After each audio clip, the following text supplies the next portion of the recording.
Philly Boys and other local Tuscaloosa businesses are throwing in a percentage of their profits to help secret meals for hungry children. Today was the first Community Fun Day, and the community came out to enjoy different mini activities like the one behind me. WVUA 23's Deidra Hall spent some time with Doug Jones supporters tonight in Alberta, and she joins us live with more. Deidra? Tamika, Doug Jones supporters in the Druid City like their candidate, they like his chances, and they plan on using the mail to spread their message about why you should dig Doug Jones. For some families who are on fixed incomes, they are thankful for even the smallest things to give their children on Christmas.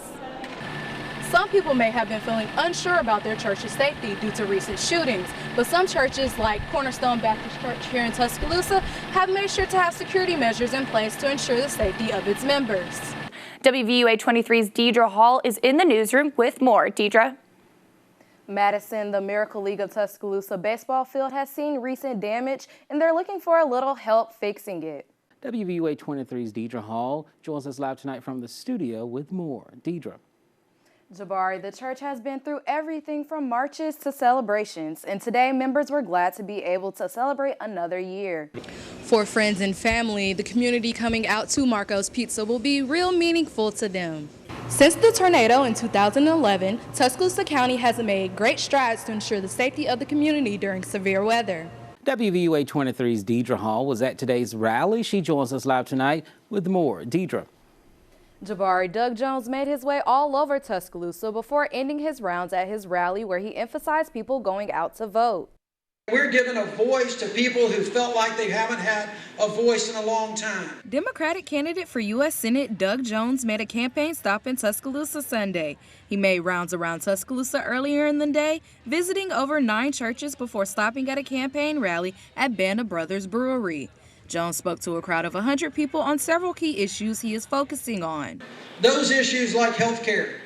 Health care is such an important part of what's going on in this country right now. But the problem is we have had too much of political football with health care. Doug Jones talked about focusing on as what he says are kitchen table issues like education. Jones says he has been visiting with students and educators from schools throughout the state to learn what they need.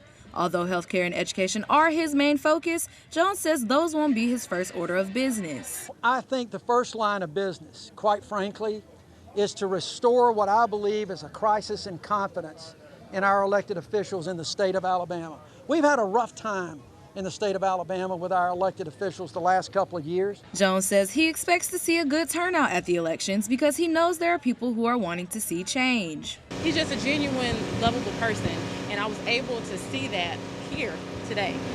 Sunday morning, members of Burnett Chapel Church of Christ were leaving church as they usually do. But what they didn't expect was for a gunman to open fire in the parking lot and eventually in the church. For some people, church is their place to not only practice their faith and beliefs, but can also be used as a safe haven. Pastor Freddie Washington from Cornerstone Baptist Church in Tuscaloosa hated to hear about another tragedy at a church. Of course, tragic situation that happened, and one that continuously brings us into an awareness that in this day and time that security definitely is needed, even in the house of God, to protect those who are in attendance for the services so that they can be in a place of safety. Church shootings, such as the one in Charleston, South Carolina in 2015, is one of the many reasons Pastor Washington took implementing a security team at his church seriously. Cornerstone Baptist Church has a number of security workers every week during services. The security team monitors the parking lot and all entranceways.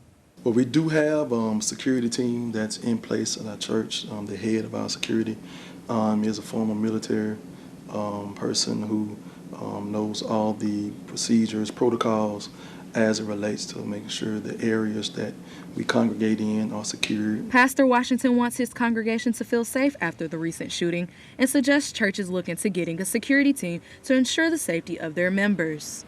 In these times of so much that's going on in our society, in the body of Christ, and even in our nation, it's vitally important that we remain vigilant, that we remain steadfast in our hope, steadfast in our belief, and not allow fear to have us in a place to where we feel as though it's unsafe. Pastor Washington's church has never had an issue before, but the church's security is well prepared in case anything does happen. Live in the studio, Deidra Hall, WVUA 23 News. Christ Episcopal Church will be the reason some children receive their Christmas miracle. The church hosted their annual toy sale Friday evening to help families in need of financial assistance. Families shop for gently used toys ranging from 25 cents to $4. It just hit me one day that if folks are struggling this time of year paying their water bill and their power bill, how awful it must be to think that you can't afford toys for your children. Families got to shop from a variety of toys from small race cars to even bicycles. The funds from the toy sale will benefit the church's Lazarus Ministry, which helps those who need help with utility bills. Children like Taya Henley were happy to have so many toys to choose from. It means so much to me that I'm buying stuff, and it's helping me get around and look for stuff that I can really use. The church began collecting toys in June and was able to collect over 1,000 toys. Over 50 families came to browse through the large room, hoping to get as many things as possible. For several families, the toy sale is the only way their children receive Christmas gifts this year. It starts getting closer to Christmas, your child starts getting all excited, and Mama Santa's coming, and Mama, what am I going to get for Christmas? And if you don't know and you don't have any way to get anything, it kind of makes you feel like you're not a proper parent. All the leftover toys from the sale will be wrapped up and donated to over 30 foster children. Live in the studio, Deidra Hall, WVUA 23 News.